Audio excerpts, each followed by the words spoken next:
ఏపీలో కూటమి ప్రభుత్వం అధికారంలోకి వచ్చిన తర్వాత సుమారు 3 లక్షల కోట్ల పెట్టుబడులు రాష్ట్రానికి వచ్చాయని కేంద్ర మంత్రి పెమ్మసాని చంద్రశేఖర్ అన్నారు. టీసీఎస్, శ్రీ సిటీలో 11 ప్రాజెక్ట్స్, హెచ్సీఎల్, రిలయన్స్ తో సహా 49 కంపెనీలను సీఎం చంద్రబాబు రాష్ట్రానికి తీసుకొచ్చారని తెలిపారు. పెట్టుబడిదారులో సానుకూల దృక్పథాన్ని తీసుకొచ్చారని తెలియజేశారు. గుంటూరు అభివృద్ధి పనులు పెమ్మసాని చంద్రశేఖర్ వివరించారు. Shankar Vilas road, inner ring road, పెద్ద పలకరూరు రైల్వే స్టేషన్ ప్రాజెక్టులను తీసుకువచ్చినట్లుగా తెలిపారు. గుంటూరులో రోడ్డు, రైల్వే ప్రాజెక్టుల వల్ల ప్రాజెక్టులకు ట్రాఫిక్ కష్టాలు తగ్గుతాయని తెలియజేశారు. ఇప్పటివరకు 2 ఓవర్ బ్రిడ్జెస్ తీసుకొచ్చాం, దాదాపుగా 100 కోట్ల విలువ చేసే ఒకటి. ఇవాళ 3rd బ్రిడ్జి గుంటూరు నల్లపాడు అంటే పెద పలకలూరు పుల్లడిగుంట్ల పేరేచెర్లను కలిపేటువంటి ఇంకో బ్రిడ్జిని కూడా సౌత్ సెంట్రల్ రైల్వే వారు ఈరోజు అప్రూవ్ చేశారు. దీని కాస్ట్ వచ్చేటప్పటికి 41 crores. ఇది ఇంకొక 3 వీక్స్లో టెండర్ ప్రాసెస్కి వెళ్ళబోతూ ఉంది. ఇప్పటివరకు తెచ్చిన శంకర్ విలాస్ బ్రిడ్జ్ కానీ, ఇన్నర్ రింగ్ రోడ్ బ్రిడ్జ్ కానీ, అదేవిధంగా ఈ బ్రిడ్జ్ కానీ 3 కూడా 100% సెంట్రల్ ఫండ్స్. స్టేట్ మీద ₹1 కూడా భారం లేనటువంటి ప్రాజెక్టులు 3.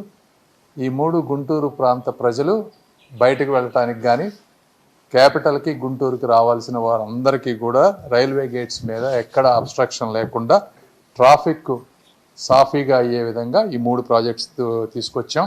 అంటే ఈ విధంగా నాకు ఇక్కడ పదవి వచ్చే విధంగా చేసి గుంటూరు ప్రజలకి మేలు చేసే విధంగా నాకు అవకాశం కల్పించినటువంటి నారా చంద్రబాబు నాయుడు గారికి, పవన్ కళ్యాణ్ గారికి, అదేవిధంగా లోకేష్ గారికి, ఈ ప్రాజెక్టుల్ని అప్రూవ్ చేసినటువంటి రైల్వే మినిస్టర్స్ అశ్విని వైష్ణవ్ గారికి, గుంటూరు కలెక్టర్ గారికి, అదేవిధంగా మున్సిపల్ కమిషనర్ గారికి, వీళ్ళందరికీ కూడా మనస్ఫూర్తిగా ధన్యవాదాలు తెలుపుతాను. నెక్స్ట్ 2.5 yearsలో వీటిని ఎగ్జిక్యూట్ చేసి వితిన్ ద నెక్స్ట్ 3.5 yearsలో ఇవన్నీ ప్రజలకి చూపించాలనేది నా ఆలోచన.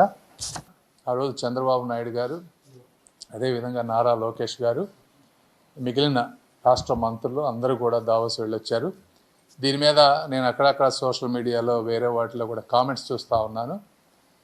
ఇంటి జగన్మోహన్ రెడ్డి గారి అభిమానులు కానీ, లేకపోతే వేరే విధమైన అక్కడక్కడ చూస్తున్న వాటికి క్లారిటీ ఇవ్వాలి. ఇలాంటివి ఈ దావోస్ పర్యటనలు కానీ ఇంకొకటి ఎందుకు జరుగుతాయంటే వీటికి ఒక నాలెడ్జ్ డెప్త్ ఉండాలి. ఎందుకంటే గత 5 సంవత్సరాల్లో రాష్ట్రానికి ఒక బ్యాడ్ ఇమేజ్ నేమ్ తీసుకొచ్చినటువంటి పరిస్థితి.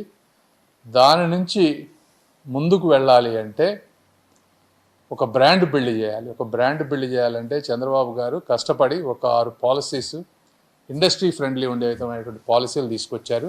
ఇప్పుడు లోకేష్ గారు తీసుకుంటే టీసీఎస్ వారితో కూర్చొని కానీ, శ్రీ సిటీలో దాదాపుగా 7,000 మందికి ఎంప్లాయ్మెంట్ వచ్చేటువంటి 11 ప్రాజెక్టులు కానీ, హెచ్సిఎల్ సెకండ్ ఫేజ్ 15,000 ఉద్యోగాలు వచ్చేటువంటి ఫేజ్ కానీ, అదేవిధంగా రిలయన్స్ ఇండస్ట్రీస్, ఆర్సెనల్ మిట్టల్ ఇవి కానీ, ఇట్లా దాదాపు 49 కంపెనీలతోటి వితిన్ 7.5 monthsలో చేయటం.